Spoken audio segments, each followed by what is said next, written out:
Excuse me, sir. Sir, got a question for you. Fuck it, I'll give you some play. But I'm a filmmaker. I got you, my man. Let's go. How long have you been in the film business for? 25 years. Did you start your own company? Yes. What was the most amount of money that you made in a single year? $35 million. $35 billion? In 1 year. What kind of got you into filmmaking? It's a competitive business to be in. And I hope you're looking. I was rejected at audition. And I was like, who's the fat dude with the phone? They're like, that's the producer. I was like, I'm gonna produce my own stuff. Talk to that young person out there. They're facing a lot of rejection in their career, their business. They're worried about what other people think about them. What would your message be to them? In the words of my grandmother, when you're born, you look like your parents, but when you die, you look like your decisions. Every decision that you make is a domino effect on your life. I will also say, never mistake attendance for alliance. Everybody that's with you is not for you. Eagles don't fly with pigeons. And normally, when you're just about ready to blow, it gets harder and harder. That's why they always say that God gives his toughest battles to his strongest soldiers. Absolutely. You can't give up because it's about the faith. If you want to hide something from anybody, put it in a book. I said it in 2019. Celebrity is dead. There's no more celebrity. Content is king. Excuse me, sir. Question for you. Yeah. How old were you when you became a millionaire?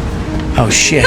I was 21. How did you get rich? I built a point of sales device that I sold to Cisco Food Systems. For how much money? A little north of 70 million. $70 million? Yeah. I've built and sold 5 other companies since then. And are you serious? Yeah. What was your turning point to entrepreneurship? Because you said 21 years old. My turning point to entrepreneur. Okay, so you're talking to a kid that didn't learn how to read till he was in 9th grade and has no parents. There was literally nobody there to save me. We're in Silicon Valley right now. We're going into 2026. What is the best industry people should be looking to get into right now? Manufacturing. Amazon put out a study last year that said that if they ate up all of the capacity of switchgear in the United States for manufacturing, over the next 10 years, they'd only be at 25% of what they needed. So I'm getting software money out of freaking manufacturing. Wow. Yeah, and switchgear is this giant stupid box that basically takes the low, medium, and high voltage that comes from power lines. Probably this building alone is $15 million worth of switchgear. The reality is the entire industry is 30, 40, 50 years old. So you have to replace all the old stuff, plus there's a bunch of new. A small data center will take $15 to $20 million worth of switchgear. A large one will take $1 billion. Did you have anybody that doubted you? Everybody. Everybody? I mean, I couldn't read till I was in 9th grade, so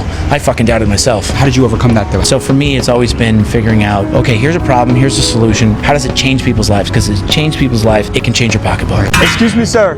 Sir, is this your yacht? This is your yacht?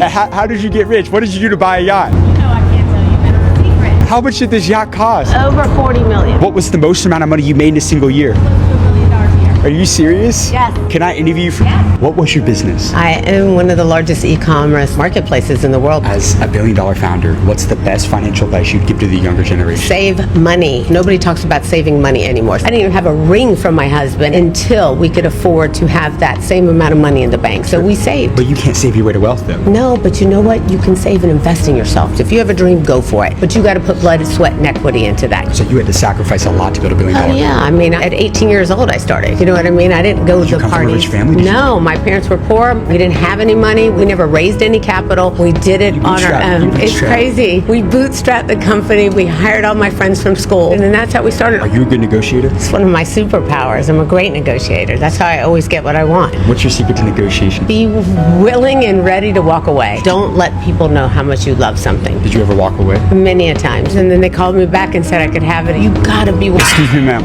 Ma'am, question for you. Yes. How old were you when you became a millionaire? I think I was 21 when I became a millionaire, but I became 21? a billionaire last year. So you're a billionaire? Yeah. And how did you become a billionaire? Like, what line of business are you in? So the first company that I guess launched me to $1 billion status was an AI company. How old are you now? I'm 31. Did you end up selling your company? Meta technically bought 49% of it. For how much money? Like 25, 26 billion. $26 billion. Yeah. Actually. Among yourself and all the billionaires that you know, what is that one thing they all have in common? To be a billionaire, you have to have this, I don't want to say arrogance, but you don't have a sense of reality because it doesn't make sense to take risks, right? Like, why would you leave your high-paying job to go start a company that has a 99.9% chance of failure? In order to be a billionaire, you have to go do that. You have to be a little crazy to become a billionaire? You have to be absolutely crazy, yes. AI made you a billionaire. Yes. If there's somebody watching right now that wants to use AI to really become wealthy, what are those 2 to 3 things that they need to know about how to use AI? I would say learn to vibe code. And what's cool right now is that these AI coding tools are so good that you don't really need to know to code to be able to build apps. Or people should be really looking at how they can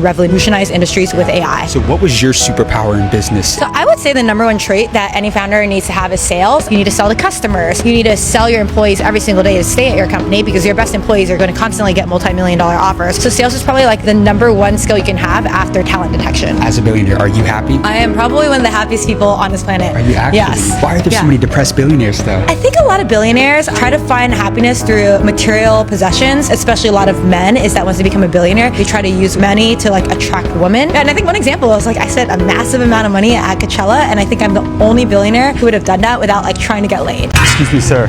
Sir, how old were you when you became a millionaire? 28. And how did you get rich? Music. Music. Yeah. And what's your name? It's the biggest. I'm here with Rick Ross. Better believe it. Did you come from a lot of money? I wish. Yeah. Once I took off, I never looked back.Ck Ross, how many businesses do you own today? I'm gonna be honest, I don't even know. I'm 30 plus partnerships in. How many Wingstop franchises? I stopped counting. I'm gonna tell you, it's like this. You gotta have game if you wanna get work. You can lay in the house and sit around bullshitting, or you could get up and go to where it's at. You laying in the bed, rubbing your feet together.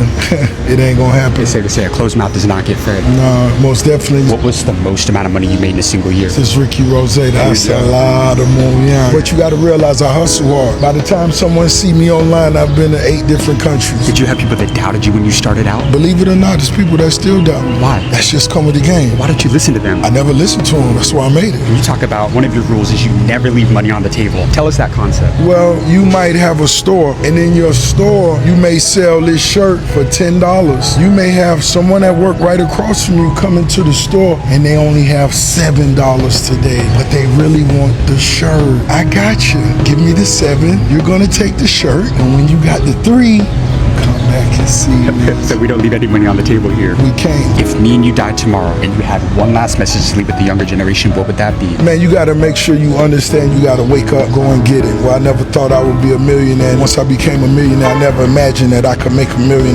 25 different ways. Here we are. Excuse me, sir. Sir, how old were you when you became a millionaire? 27 years old. What happened at 27? I put together a deal. I put 2 right people together. I was the B person. My commission on it was $48 million. You made that yourself? Yeah. So it's safe to say that deal makers can really make the money in today's world. Deal makers, they make a lot of money. So you don't have to be the smartest guy, but if you can connect the right 2 people together. The smartest guy is the guy who's closest to God. When you keep God first, you can get whatever you want in life. You always believe in God? Always believed in God, but as I got older, I had a near-death experience. 4 years ago, I had double pneumonia and COVID, and they gave me 24 hours to live, and here I am today, 5 years later. So you think it was God that got you through that? No, I don't think it was God. I know it was God. You do? Because I had 5 doctors telling my family I was going to die that night. No matter what you want in life, you know, I own a huge technology company. It's worth $1.2 billion. So you're a billionaire? Well, on paper, yes. Yeah, that's amazing. On man. paper. What's your name? Jeffrey Phillips. Jeffrey Yeah. Phillips. What did it take to build out $1 billion company? Gaming. Have you heard of blackjack? Yeah. Okay, have you ever played blackjack?